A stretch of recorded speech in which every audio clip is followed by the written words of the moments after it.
नमस्कार। सत्य हिंदी के इस खास कार्यक्रम विजय व्यू में आपका बहुत बहुत स्वागत है। मैं हूं विजय त्रिवेदी। आज तारीख है 11 सितंबर। बहुत महत्वपूर्ण तारीख। इस तारीख ने पूरे हिंदुस्तान के अलावा दुनिया भर का एक इतिहास बदल दिया। दुनिया भर के जो देश थे वो दहल गए थे इस तारीख की सुबह को। 11 सितंबर 2001, 22 साल पहले अमेरिका की वो सुबह सुबह का वक्त था 8:46। अमेरिकी राष्ट्रपति जॉर्ज बुश फ्लोरिडा जा रहे थे कुछ बच्चों के साथ बातचीत करने के लिए। उसी समय उन्हें खबर मिली, उनके जो चीफ ऑफ स्टाफ थे एंड्रू कार्ड, उनके पास व्हाइट हाउस से फोन आया कि वहां पर ट्विन टावर की एक बिल्डिंग, वर्ल्ड ट्रेड सेंटर की एक जो बिल्डिंग है उसकी नॉर्थ बिल्डिंग से एक प्लेन टकरा गया है। राष्ट्रपति इस बात को माने नहीं थे, उन्होंने इसे गंभीरता से नहीं लिया। उन्हें लगा कि या तो कोई प्लेन गलती से टकरा गया है, भिड़ गया है, या कुछ पायलट को कोई परेशानी हो गई है, तबीयत खराब हो गई है, उस वजह से ये एक्सीडेंट हो गया है। उसके कुछ देर बाद वो स्कूल पहुंच जाते हैं फ्लोरिडा में और वहाँ बच्चों से बात कर रहे होते हैं। उसके 17 मिनट बाद एक और फ़ोन आता है जिसमें बताया गया कि वर्ल्ड ट्रेड सेंटर की साउथ बिल्डिंग से भी एक प्लेन टकरा गया है और ये एक आतंकवादी हमला है। जॉर्ज बुश के chief of staff Andrew card ने उन्हें बताया कि इस तरह की घटना हुई है। जॉर्ज बुश बच्चों के साथ बातचीत कर रहे हैं। उन्होंने ऐसा एहसास ही नहीं होने दिया कि कोई बड़ी घटना हो गई है। उनके जो प्रेस सेक्रेटरी थी वो भी उनके पास थी। उन्होंने एक नोट लिखा और उस पे लिखा कि कुछ मत बोलना, कुछ मत बताना। प्रेसिडेंट जॉर्ज बुश बच्चों के साथ बात करते रहे। 10 मिनट बाद उन्हें स्कूल के दूसरी बिल्डिंग के दूसरे कमरे में ले जा गया और वहाँ बताया गया कि क्या हुआ है। और उसी समय उन्होंने व्हाइट हाउस में बात की अपने एनएसए से। एनएसए ने बताया कि ये घटना हुई है और इस तरह से दो प्लेन टकरा गए हैं, नॉर्थ बिल्डिंग से और साउथ बिल्डिंग से वर्ल्ड ट्रेड सेंटर की। राष्ट्रपति को सारी खबर दी गई। राष्ट्रपति ने कहा कि मुझे और जो ऑफिसर्स हैं उनके साथ बातचीत करवाइए और उन्होंने इंस्ट्रक्शंस दिए और कहा कि वी आर एट वॉर।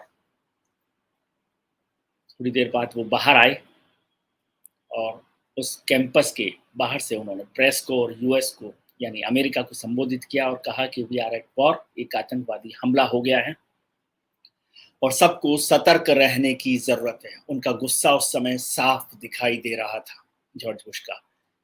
उनका जो सिक्योरिटी स्टाफ था उन्होंने उनको तुरंत अपने कवर कर लिया और उनके लिए वाशिंगटन डीसी जाने के लिए उनका हवाई जहाज तैयार खड़ा था, एयरफोर्स वन, जो हर तरह की सुरक्षा से लैस होता है।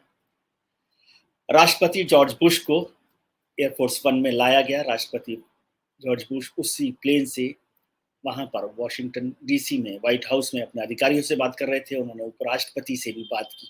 उपराष्ट्रपति को बताया कि किस तरह के सुरक्षा इंतजाम करने हैं। उपराष्ट्रपति जो है वो लगातार इस काम में लगे हुए थे। उनको भी इस बात के लिए ताकीद कर दिया गया था, वो सारे इंतजाम ग्राउंड पर देख रहे थे।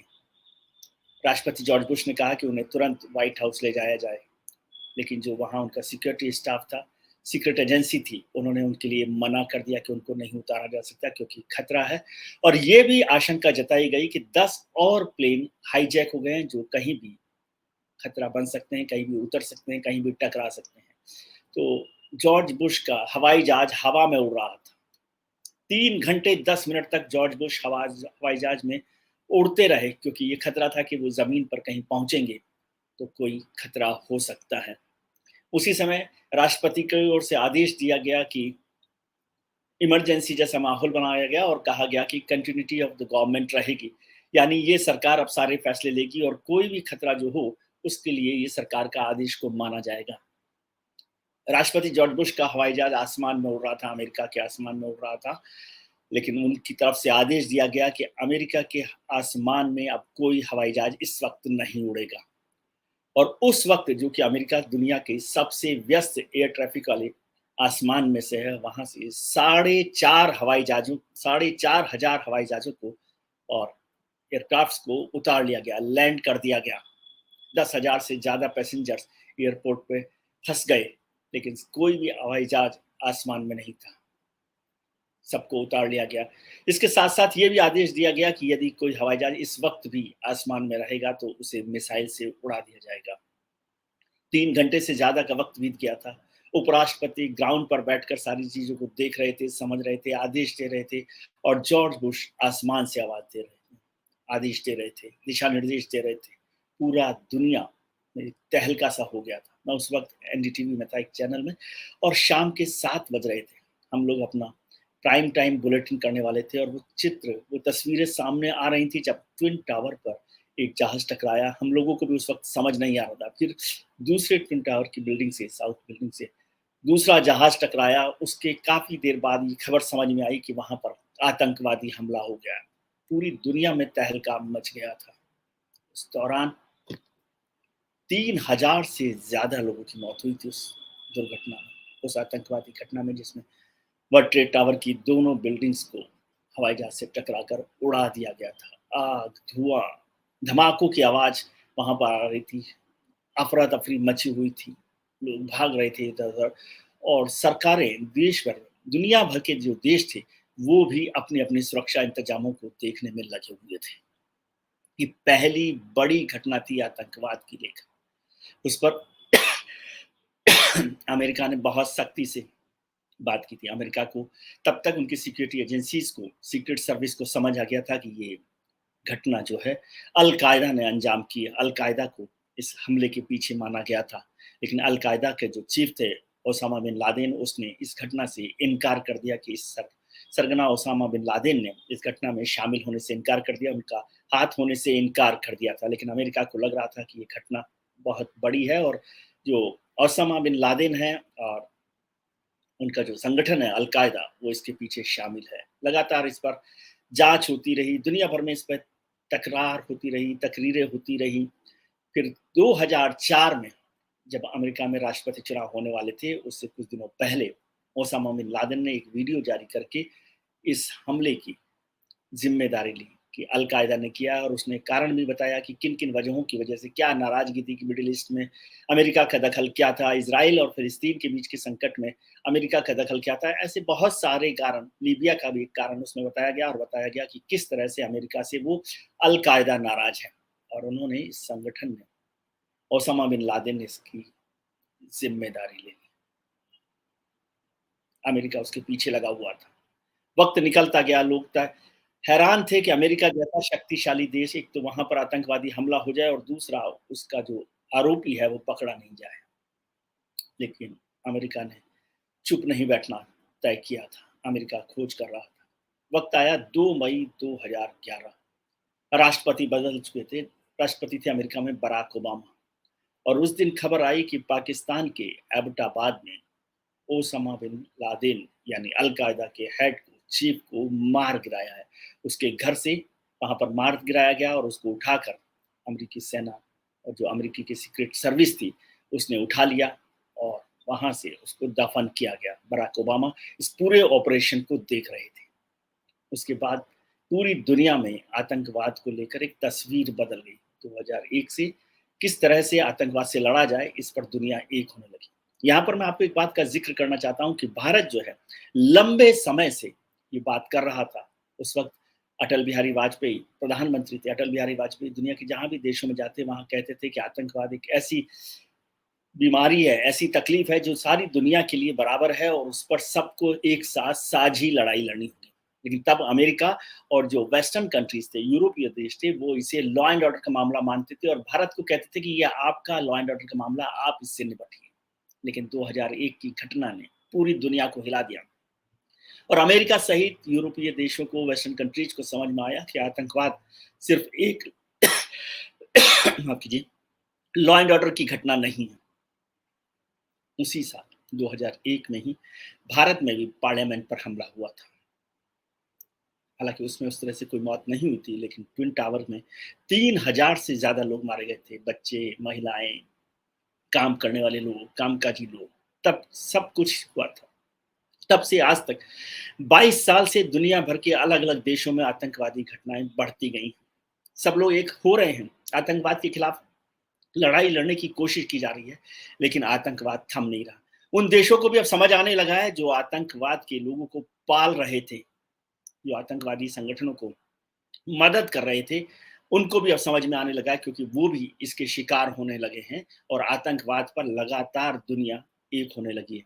अभी दिल्ली में 9 और 10 सितंबर को जब G20 की बैठक खत्म हुई, तो 9 सितंबर को जो नई दिल्ली डिक्लेरेशन हुआ, साझा घोषणा पत्र जारी हुआ 83 पॉइंट्स का, 37 पेज का, उसमें 9 बार आतंकवाद का जिक्र किया गया है।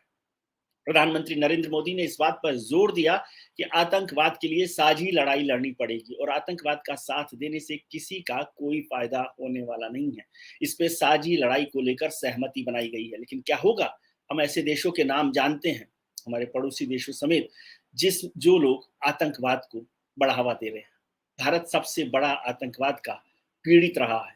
भारत के पड़ोसी देश आतंकवादी हमले करते रहे हैं।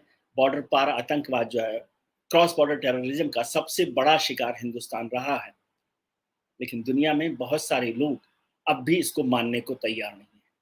जिन लोगों को घाव लगते हैं, जख्म होते हैं, वो इस हमले को, इस तकलीफ को समझ सकते हैं।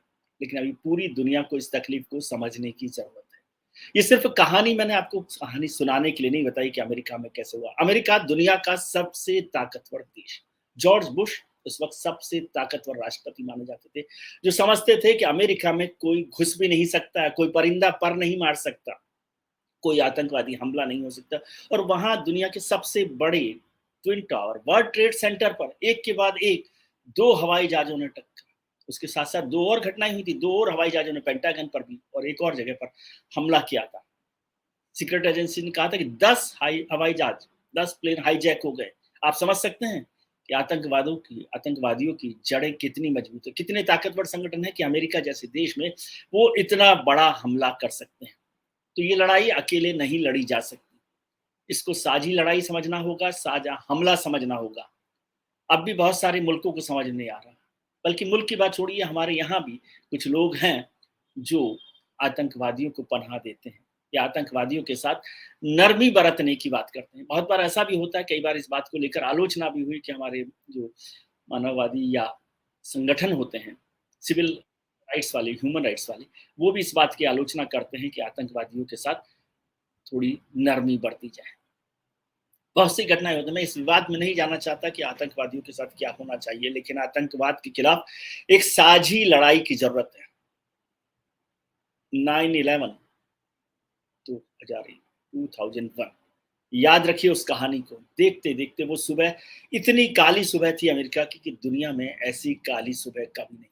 देखते देखते 3,000 लोग मौत के काल में समा गए थे, मौत के गाल में समा गए थे। अमेरिका जैसा ताकतवर देश भी कुछ नहीं कर पाया। अमेरिकी राष्ट्रपति 4 घंटे तक हवाई जहाज में हवा में उड़ रहे थे।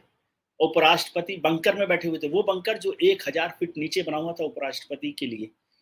उपराष्ट्रपति व्हाइट हाउस के उस बंकर में बैठे थे जो 1000 फीट नीचे था जमीन में, जिसे 1941 में बनाया गया था। उस वक्त रूजवेल्ट राष्ट्रपति होते थे और इस बंकर में परमाणु हमले का भी असर नहीं हो सकता था। ये 1941 में जापान के पर्ल हार्बर पर भारी बमबारी के बाद बनाया गया था। समझ सकते हैं आप कि कितनी बड़ी बात थी। और पूरी दुनिया भर में इसको लेकर बेचैनी हो गई थी, चिंता हो गई थी कि किस तरह से इस हमले से बचाव किया जा सकता है। और सब लोगों को लगा कि जब अमेरिका में आतंकवादी हमला हो सकता है, तो दुनिया में कोई ऐसी जगह नहीं है जहां आतंकवादी हमला नहीं हो सकता। ये सच भी है कि अमेरिका जैसा ताकतवर, सुरक्षित देश, सबसे पावरफुल कंट्री माने जाने वाला अमेरिका आतंकवाद का पीड़ित हो सकता है, तो दुनिया में कहीं भी आतंकवाद हो सकता है। आज दुनिया के दसियों देश हैं जो आतंकवाद की मार को झेल रहे हैं। हैरानी इस बात की है कि उसके बाद भी पूरी दुनिया एक नहीं हो रही। G20 देश की जो समिट हुई है, शिखर सम्मेलन हुआ, उसका एक सबसे बड़ा सबक ये भी हो सकता है कि सभी देश, G20 भी बहुत महत्वपूर्ण ग्रुप है, उसमें अब 21वां अफ्रीकी संगठन भी शामिल हो गया है। तो इन सब देशों को मिलकर एक साझी लड़ाई के लिए तैयार होना पड़ेगा, और साझी लड़ाई भी एक ईमानदार लड़ाई लड़नी पड़ेगी। ये नहीं हो सकता कि हिंदुस्तान में हमला हो तो आप चुप रहें, किसी और देश में हमला हो तो आप बोलने लगें। बहुत महत्वपूर्ण घटना है। G20 हुआ है, भारत ने फिर से आतंकवाद के खिलाफ मजबूत लड़ाई का वादा किया है। और आज तारीख है 9/11, 11 सितंबर 2001 की कहानी, आतंकवाद की त्रासदी को याद दिलाने वाली कहानी। और ये भी याद दिलाने की कहानी है कि इस लड़ाई को साझे तरीके से लड़ना होगा। हम, आप, कोई भी, दुनिया का कोई आदमी, कोई बच्चा, कोई महिला, कोई बुजुर्ग, कोई जवान, कोई राजनेता बचा हुआ नहीं है। कब, कहाँ, क्या हो जाए, कोई नहीं जानता। उम्मीद कीजिए कि सब कुछ अच्छा रहे। आज के कार्यक्रम के लिए इतना ही। उम्मीद करता हूँ कि आपका आने वाला कल आज से बेहतर हो। आप अपना ख्याल रखिए और उनका ख्याल रखिए, जो आपका ख्याल रखते हैं। नमस्कार, शुक्रिया।